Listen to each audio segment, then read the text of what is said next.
Hello, I am here at PAX Unplugged with Dan of Weast Coast Games. We have reviewed Desperate Oasis on the channel before. We're going to have some review coverage coming up of Fruit Boss.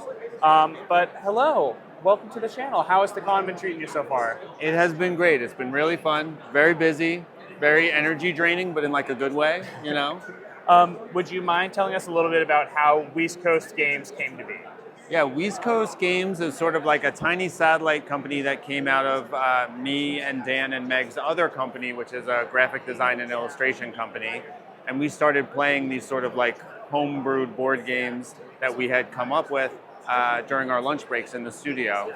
And at a certain point, I think it was Meg who was like, we should actually maybe make this a real game. And she was the one that sort of pushed us to do it. So that was Snakes of Wrath, which was initially done with Sharpies on blank domino tiles or whatever. So that was our big foray into, this hobby world or whatever. And we got really into it. And this is our third game, Fruit Boss, that we just put out a couple of days ago. Amazing, yeah. It's set collection, but also a little bit like trying to mess up with your friends' fruit baskets that they're building up. Yeah.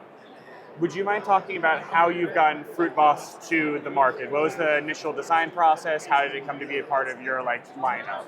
The inside scoop is one of my sort of gateway games was Jaipur.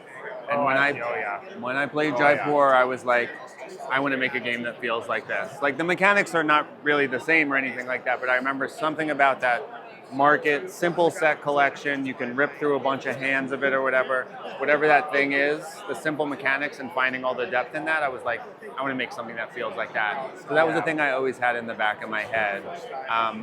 But the other inspiration for it was the art of Dan Christofferson. He has two large-scale paintings that he did in his kitchen of just these two pieces of art. And they're gorgeous. And when I saw them and I started working on the game, I was like, we should make a whole game out of this artwork or whatever.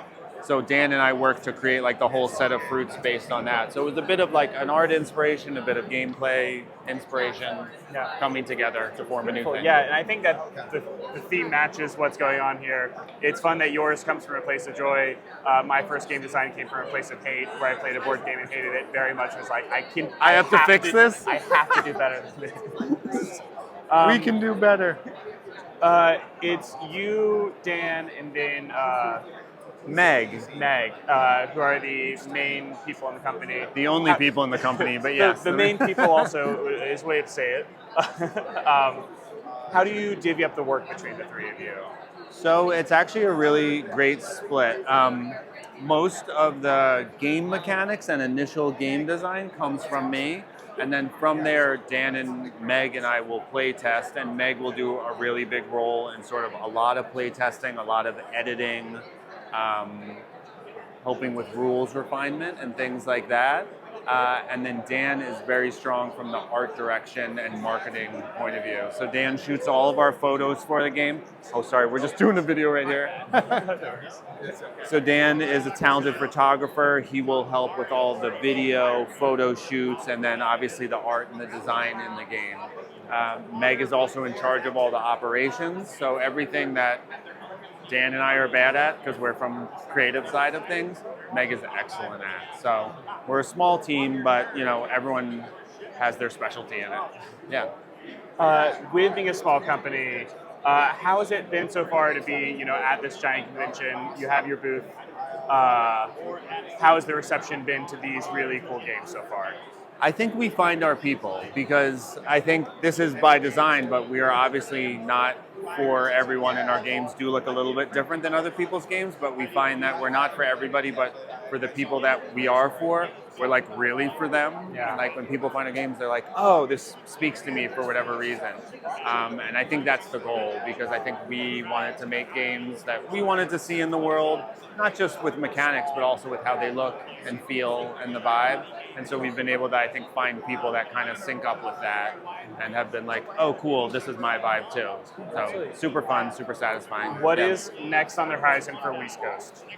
We have another this is all a maybe because we don't really know the order of things. Yeah. Who knows what's going to happen with tariffs? But we have another small box game that is ready to go, and then we have a big box game that has sort of been waiting in the wings that is also ready to go. That we're just sort of trying to figure out with tariffs and other concerns and stuff like that. But there's a lot of stuff in the pipeline.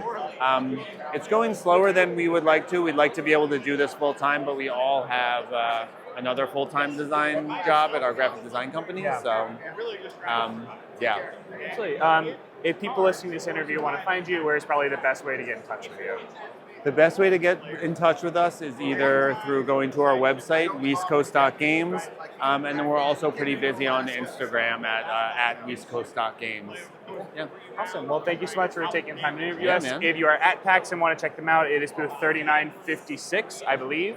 We're almost sold out of Fruit Boss, too. Almost sold out of Fruit Boss, so if you're interested, now is the time to come.